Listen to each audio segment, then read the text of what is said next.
Hello friends, good morning. तो चलिए आज हम लोग देखेंगे दिल्ली सल्तनत का एक नया राजवंश। जैसा कि हम लोगों ने फर्स्ट देखा गुलाम वंश, इसके बाद सेकंड हम लोगों ने देखा खिलजी वंश। और गुलाम वंश में आप लोगों ने देखा होगा कि गुलाम वंश जो है 1206 से लेके 1290 तक शासन किया।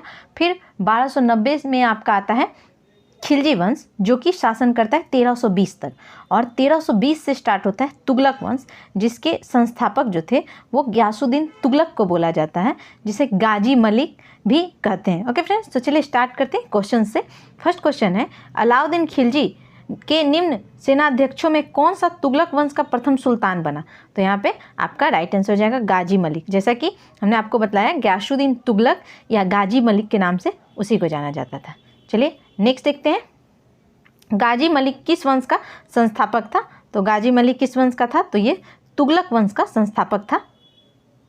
नेक्स्ट है, कृषि को समुन्नत करने के लिए नहर खुदवाने के संदर्भ में 13वीं शताब्दी का निम्नलिखित में से पहला शासक होने का श्रेय किसे दिया जाता है? तो ये था आपका गयासुद्दीन तुगलक को दिया जाता है। किस वंश ने सबसे अधिक समय तक देश में राज किया? तो यहाँ पे आपका राइट आंसर हो जाएगा तुगलक वंश। तो तुगलक वंश जो है सबसे अधिक समय तक ये आपका राजवंश जो है जिसने राज किया था, जिसका कार्यकाल जो था 1320 से लेकर 1412 तक था। देखिए 1206 से 1290 आपका गुलाम वंश जिसे दास वंश भी कहते हैं, फिर 1290 से 1320 आपका खिलजी वंश, और यहाँ 1320 से 1412 आपका क्या है? तो ये है आपका तुगलक वंश। ओके फ्रेंड्स, चलिए दिल्ली सल्तनत का सर्वाधिक विद्वान शासक जो खगोल शास्त्र, गणित और आयुर्विज्ञान सहित अनेक विद्याओं में माहिर था, तो वो था आपका मोहम्मद बिन तुगलक।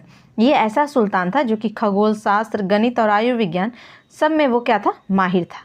चलिए, तो ये जो था सबसे अधिक पढ़ा लिखा भी कहा जाता है इसको।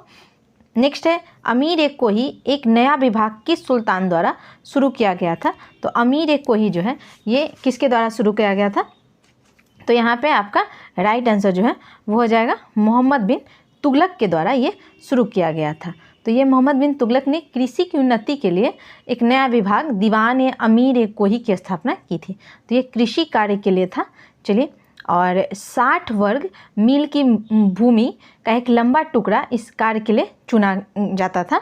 अब भूमि पे कृषि सुधार किए जाते थे, फल चक्र के अनुरूप हेर फेर करके विभिन्न फसलों की खेती भी की जाती थी। चलिए नेक्स्ट देखते हैं, दिल्ली के किस सुल्तान ने एक पृथक कृषि विभाग की स्थापना एवं फसल चक्र की योजना बनाई? तो यहाँ पे हो जाएगा मोहम्मद बिन तुगलक। नेक्स्ट है, दीवान-ए-कोही किससे संबंधित है? तो यहाँ पे हो जाएगा मोहम्मद तुगलक से। मोहम्मद बिन तुगलक अपनी राजधानी दिल्ली से ले गया, तो ये हो जाएगा आपका दौलताबाद। पहले इसकी राजधानी दिल्ली थी, फिर ये दौलताबाद ले गया। नेक्स्ट है, दिल्ली से दौलताबाद राजधानी स्थानांतरण का आदेश दिया था, तो ये कौन दे देगा? तो यहाँ पे सुल्तान मोहम्मद बिन तुगलक। जैसा कि आपको पता है पहले कुतुबुद्दीन ऐबक के टाइम आपकी राजधानी जो थी लाहौर हुआ करती थी, फिर आपका इल्तुतमिश जब बनता है तो वो लाहौर से राजधानी दिल्ली चेंज कर देता है, और फिर आपका आ जाते हैं हम लोग तुगलक वंश में। तो तुगलक वंश में ये आपका जो था मोहम्मद बिन तुगलक, इसने राजधानी दिल्ली से कहाँ कर दी? तो दौलताबाद। चलिए नेक्स्ट है, भारत में सर्वप्रथम सांकेतिक मुद्रा का प्रचलन किया था, तो ये मोहम्मद बिन तुगलक ने ही स्टार्टिंग किया था, जो कि सांकेतिक मुद्रा का स्टार्टिंग इसने ही शुरू किया। चलिए नेक्स्ट देखते हैं, निम्नलिखित में से कौन पहला सुल्तान था जिसने भारत में सांकेतिक मुद्रा का प्रचलन किया? तो यहाँ पे आपका राइट आंसर हो जाएगा मोहम्मद बिन तुगलक। तो ये आपका बार बार पूछा जा रहा है क्वेश्चन।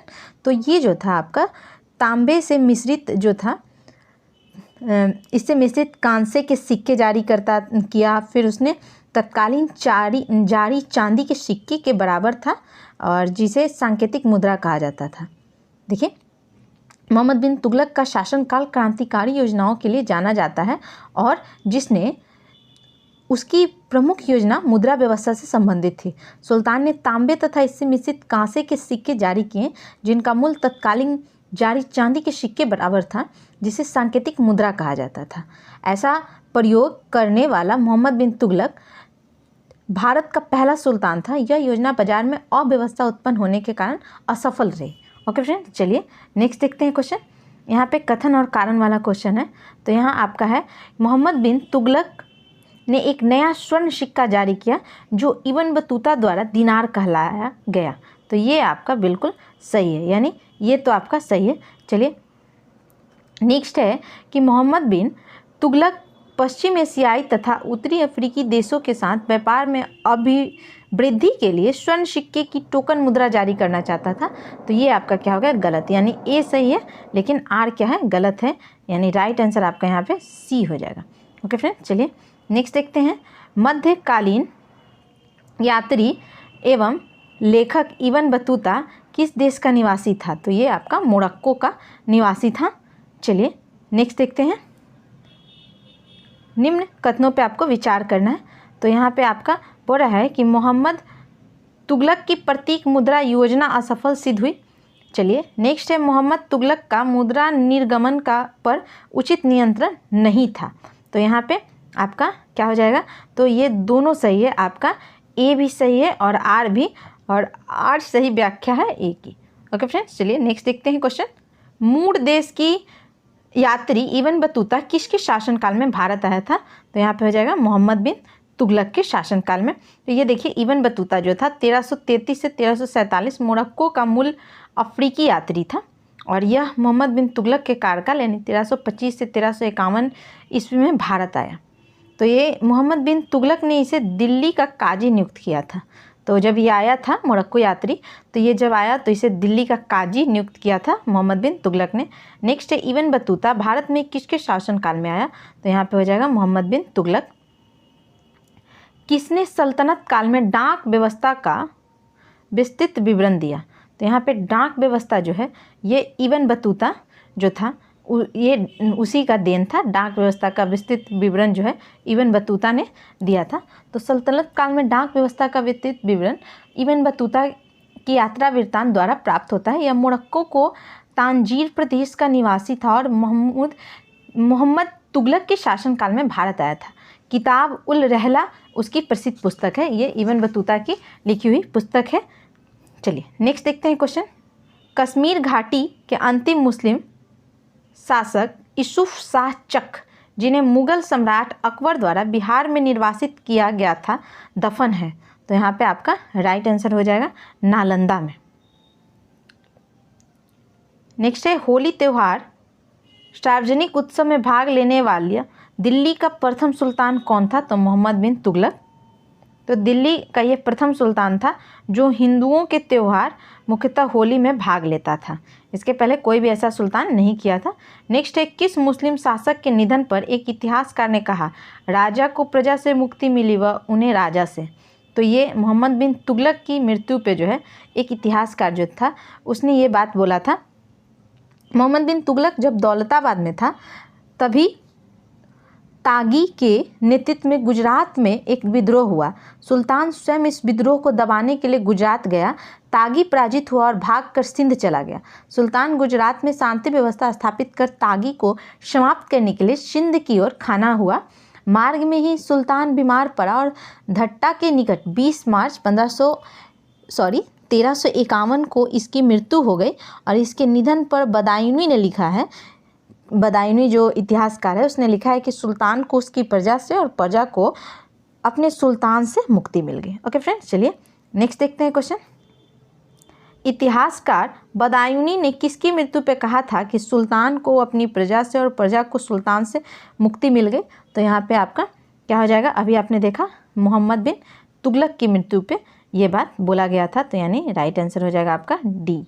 चलिए नेक्स्ट है निम्नलिखित में से किस सुल्तान ने बेरोजगारों को रोजगार दिलवाया? तो ये था आपका फिरोज तुगलक। तो फिरोज शाह तुगलक ने देखिए क्या किया, तो समान लोगों की भलाई के लिए कुछ उपकार के कार्य किए।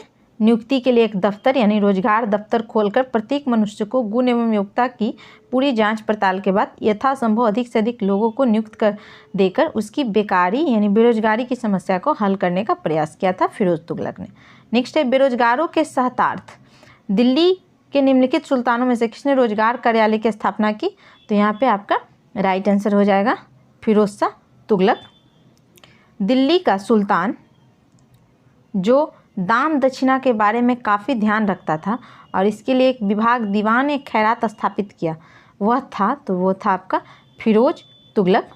निम्नलिखित में से किस सुल्तान के दरबार में सबसे अधिक गुलाम थे? तो ये हो जाएगा फिरोज तुगलक। तो फिरोज शाह तुगलक को दासों का बहुत शौक था और उसके दासों की संख्या संभवतः 1,80,000 तक थी।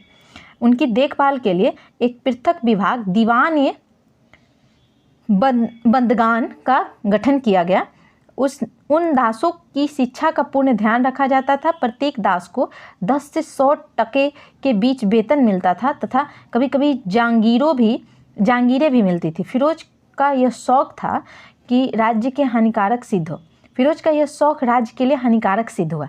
ये जो शौक था उन्हें कि वो अधिक से अधिक गुलाम रखे, ये हानिकारक सिद्ध हो गया। चलिए नेक्स्ट देखते हैं, मध्यकालीन भारतीय राजाओं के संदर्भ में निम्नलिखित में से कौन सा सही कथन है? तो यहाँ पे आपका राइट आंसर हो जाएगा डी। तो यहाँ पे क्या है आपका, तो बोल रहा है कि फिरोज तुगलक ने गुलामों का एक अलग विभाग स्थापित किया था। तो यहाँ पे कथन सही पहचानना था, तो ये तो आपने देखा। तो यहाँ पे आपका डी बिल्कुल सही हो जाएगा। देखिए, बलबन ने अपनी सेना को घोड़ों को दागने की प्रथा शुरू की। अलाउद्दीन खिलजी ने पहले एक आरिज विभाग की स्थापना की। तो ये मध्यकालीन भारत की बात हो रही है, तो यहाँ पे ये आपका सही है। चलिए नेक्स्ट देखते हैं, सर्वप्रथम लोक निर्माण विभाग की स्थापना की थी। तो ये फिरोज शाह तुगलक ने। दिल्ली का जो सुल्तान भारत में नहरों के सबसे बड़े जाल का निर्माण करने के लिए सुप्रसिद्ध था, वो था आपका फिरोज शाह तुगलक। नेक्स्ट है, दिल्ली के किस सुल्तान ने सबसे ज़्यादा नहरों का निर्माण किया? तो यहाँ पे हो जाएगा आपका फिरोज शाह तुगलक।